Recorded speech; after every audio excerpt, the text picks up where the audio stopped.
Se llamaba Karolis Dionysas Buzinskis. Antes de convertirse en actor, luchó en el ring, trabajó como portero de discoteca, cortó carbón en una mina y, cuando estalló la Segunda Guerra Mundial, se alistó voluntario en el frente. Sus antepasados paternos eran tártaros polaco-lituanos. De ellos, Bronson heredó el corte de ojos y el pelo negro. Debido a este aspecto característico de sus comienzos como actor, a menudo le invitaban a interpretar papeles de indios en películas del oeste. La historia de su familia comenzó aquel soleado día de marzo de principios del siglo XX, cuando un gran barco de vapor llevó al Nuevo Mundo otra remesa de aventureros y dinero fácil. La multitud desembarcaba para reponer fuerzas en los tugurios y burdeles de Nueva York.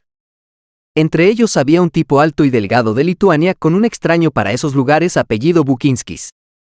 Pronto se casaría con la morena y silenciosa Mary, que compartiría sin rechistar todas las penurias de la vida con él. Solo uno de sus 15 hijos se graduará en el instituto y aprenderá a escribir en inglés sin faltas. Este niño y será el futuro actor, Charles, el más rápido e inteligente, de penetrantes ojos azules y pelo rebelde. Sin embargo, esto no le salvó de trabajar en la mina. Durante 12 horas físicamente fuerte y resistente Charles con su padre y hermanos mayores de carbón picado. Luego Charles consiguió trabajo como chofer y viajó por todo el sureste de América en un viejo camión. Aceptó cualquier trabajo. Trabajó de portero en una casa de atracciones, luchó en el ring y en 1943 se alistó voluntario en el frente. Sirvió en una base naval en el Pacífico. Charles Buzinski, la última S, se perdió accidentalmente en su historial militar, era artillero en un bombardero B-29 y participó en las batallas por Saipán y Guam.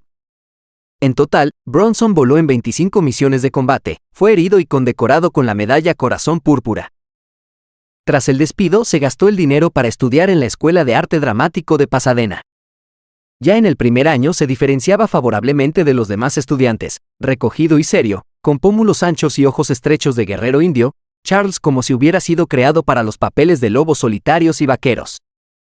El viejo profesor quedó impresionado con un poco de verbosidad y moderación del estudiante y lo recomendó al director Henry Hathaway. Charlie interpretó al marinero ruso Vasilevsky en la película Now You're in the Navy. Charles empezó a trabajar en el cine en 1950. En este año se produjo otro acontecimiento significativo. Conoció a una chica llamada Harriet Tandler. Tras una semana de tormentoso romance, le propuso matrimonio a su amada. Siempre tomaba decisiones sin pensárselo mucho, como en el ejército, de forma rápida, clara e irrevocable. La joven secretaria de Filadelfia no pudo decir que no a este tipo un poco extraño y endiabladamente atractivo. Se casaron y Charles hizo todo lo posible por hacer feliz a Harriet. Hizo muchas películas y tras firmar el siguiente contrato se dirigió a su mujer. No entiendo qué encuentran en mí. Parezco una roca que acaba de explotar dinamita. Lo tenían todo para ser felices. Una mansión con un sonoro nombre Bel Air, 2 hijos Tony y Susan, coches caros, ropa bonita. El dinero fácil arruinó su primer matrimonio, y el tiempo despiadado acabó con sus sentimientos. Cuando los niños se dispersaron a prestigiosas universidades, su matrimonio terminó. En las 12 primeras películas, Charles actuará con su verdadero apellido.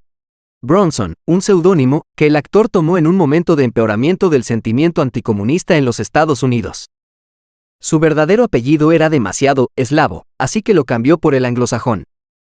Quizá la película más popular de Bronson en las décadas de 1950 y 1960 fue Los Siete Magníficos, de John Sturges, que trasladaba el argumento de Los Siete Samuráis, de Akira Kurosawa, a suelo estadounidense. La historia de 7 defensores de un pueblo de campesinos en algún lugar del lejano oeste se apoyaba sobre todo en la popularidad de Yul Brynner y Steve McQueen. Bronson aún estaba en la sombra. Su verdadera popularidad llegó con la película de Robert Aldrich La Docena Sucia y el western de Sergio Leone Érase una vez en el oeste. En 1968, Bronson aceptó de inmediato la oferta de los productores franceses, que le llamaron para rodar la película Adiós, amigo, con Alain Delon. La película tuvo una gran taquilla en Francia, los entusiastas parisinos no dieron paso a Charles. Y así debió ser, cuando no estaba en absoluto preparado tras su divorcio para relaciones serias, conoció a Jill Dorothy Ireland, una belleza, actriz, esposa ejemplar y madre de 3 hijos, uno de ellos adoptado. Este encuentro debería haber tenido lugar mucho antes, unos 5 años antes. En 1963, Bronson protagonizó La Gran Evasión con David McCallum. Arrogante inglés, todos los oídos del equipo de filmación sobre su joven esposa, una belleza increíble y la inteligencia, que era Jill. Y ahora, en París, se reunieron con Jill rubia. Ella era frágil y fuerte al mismo tiempo, tierno e inescrutable. Pasaron unas horas juntos, y luego Jill voló hacia su marido y sus hijos en Londres, dejando a Charles en pensamientos difíciles. En el aeropuerto, cuidó durante mucho tiempo del transatlántico plateado, llevándose su sueño. 3 días después, sonó el teléfono en su habitación de hotel. Charlie, hola, soy Jill. Pensé que era hora de que nos viéramos y habláramos de algo. Bronson contestó, sí, claro. Solo que tú estás en Londres y yo en París y no puedo ir a verte ahora. ¿Tengo una audición programada para mañana? Ella le devolvió la carcajada, no tienes que ir a ninguna parte. Mira por la ventana. Desconcertado, Bronson corrió hacia la ventana. En una cabina telefónica, al otro lado de la calle, estaba Jill, vestida con un Macintosh claro y un pañuelo de vivos colores, y le saludó con la mano. Desde aquel día, nunca se separaron. Sin embargo, Jill tuvo que arreglar las cosas con McCallum durante mucho tiempo. Charles regresó a Estados Unidos con una nueva esposa y 3 hijos adoptados. En Hollywood, su familia se consideraba ideal.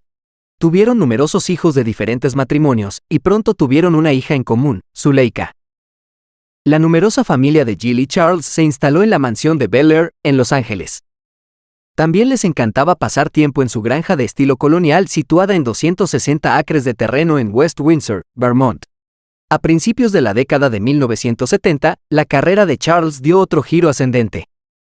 Jill interpretaba papeles casi siempre junto a él. Bromeaba, hago muchas películas de Charles Bronson porque ninguna otra actriz quiere trabajar con él. Fue Jill quien convenció a Charles para que protagonizara la película del director Michael Winner, Death Wish, que recaudó $20 millones en taquilla y tuvo una gran acogida. Bronson se convirtió en un actor increíblemente popular. Jill, sonriente, aparecía de vez en cuando en el despacho de su marido con la prensa. Querido, mira en el Express, al que llamabas Goliat silencioso con la cabeza de Genghis Khan, y en Vanity, un actor con aspecto de matón y alma blanda. Jill recibió de David la custodia de sus 3 hijos, Paul, Valentine y Jason, que fue adoptado. Al propio Bronson le gustaba más la frase del New York Times, habría muchos menos criminales en Estados Unidos si tuviéramos más hombres valientes e íntegros como Charles Bronson. Raro actor en la sexta década de años, conservó una popularidad tan ruidosa y una excelente forma física. Bronson siguió actuando en geniales películas de acción, a menudo trabajando sin suplente. Le gustaba el peligro y emocionantes aventuras. En Escape, Tom Grise Bronson llevó con confianza el timón de un helicóptero. En el thriller 10 minutos para la medianoche, luchó con un sádico. En la película El Mal, creado por los hombres, con un profesor mutilado. Cuando el director Michael Winner ofreció a Charles protagonizar la continuación de Death Wish, el actor puso la condición: se rodaría solo con su mujer Jill Ireland. Los productores cambiaron el guión y para Jill se inventaron un nuevo papel. El actor Lino Ventura afirmó que nunca había conocido a un hombre tan absorbido por su propia esposa. Cuando ensayábamos la escena con Jill, él siempre estaba cerca y no le quitaba ojo de admiración. Era como una locura. Había rumores persistentes en Hollywood de que Jill era una chamán y que había embrujado a su marido. Él solo se rió. ¿Qué saben ellos sobre el amor verdadero? El primer golpe para la familia Bronson y Ireland fue la noticia de que el hijo adoptivo, Jason McCallum, entró en un camino torcido, adicto a los malos hábitos. Jason era el menor de los hijos de Jill. Sabía que Jason tenía mala herencia, se reprendió Jill, debería haberle prestado más atención, ni siquiera permitirle una copa de champán en Navidad. Luchó desesperadamente por la salud de su hijo, le trató en las mejores clínicas privadas, le llevó a los balnearios. Y de repente apareció la verdadera madre de Jason, desaparecido durante años en comunas hippies, y se lo llevó con ella. Algo empezó a ir mal con Jill. Al principio Charles pensó que todo era culpa del mal comportamiento del niño. Estrés constante, falta de sueño, nervios. Jill perdía peso rápidamente, se quejaba de malestar y de constantes dolores de cabeza. Pálida, delgada, transparente, no reconocía a su Jill. Llegó un día en que Jill se desmayó. Insistió en que la examinaran. Jill le pidió que se sentara a su lado y le cogió la mano. Resultó que hacía un mes se había sometido a un chequeo que demostró que estaba enferma. Tenía cáncer de mama. Tenía 48 años. Jill llevaba 6 años luchando por la vida. Fue sometida a una cirugía mayor. Luego hubo un difícil periodo de recuperación, quimioterapia. Todo fue en vano. La actriz escribió 2 libros en los que contaba su lucha contra la enfermedad. En el libro Desire for Life, A Personal Story of Survival, Deseo de Vivir, una historia personal de supervivencia, que se convirtió en un bestseller en Estados Unidos, Jill contaba su historia de enfermedad, mastectomía, quimioterapia y autodescubrimiento. Visitó a su Jill en el Hospital Central de Cleveland, estuvo a su lado, le dio de comer con cuchara. Charles se había vuelto gris, encorvado y distinto a sí mismo. Tanto los médicos del hospital como los pacientes admiraban su actitud hacia su mujer. Jill hizo prometer a Charles que, cuando ella se fuera, organizaría una fiesta con globos, música y champán. Si te veo abatido y moqueando desde el cielo, no te lo perdonaré. El 18 de mayo de 1990, Ireland falleció. Los invitados a honrar la memoria de la actriz paseaban distraídamente por el lujoso hall del Hotel Seasons de Beverly Hills y daban patadas con los pies a bolas rojas. Los camareros repartían bebidas en silencio y los músicos tocaban valses. Bronson cumplió su palabra. No podía llorar porque estaba borracho hasta la insensibilidad. Después se recluyó en la granja, escondiéndose del mundo, y empezó a embotar su anhelo de la vieja y probada manera. Entonces cerraba los ojos y la veía, una nube de pelo dorado, una sonrisa feliz, una fina pulsera en su mano bronceada. Jill Ireland fue incinerada. Charles Bronson conservó sus cenizas el resto de su vida. Moriría a los 82 años de edad. En 2003, Bronson, según sus deseos expresados en vida, fue enterrado con las cenizas de Jill Ireland. Tras los papeles de intrépidos vaqueros, indios y nobles rufianes, se le consideraba un modelo de hombre de verdad, fuerte, valiente, aguerrido. Eso es lo que fue en la vida.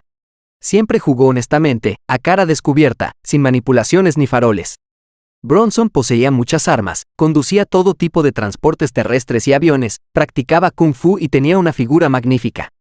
Cuando el personaje de Bronson aparece en la pantalla, la atención se fija por completo en él, se simpatiza sinceramente con él, a veces se esboza una sonrisa sentimental, los problemas de la vida pasan a un segundo plano.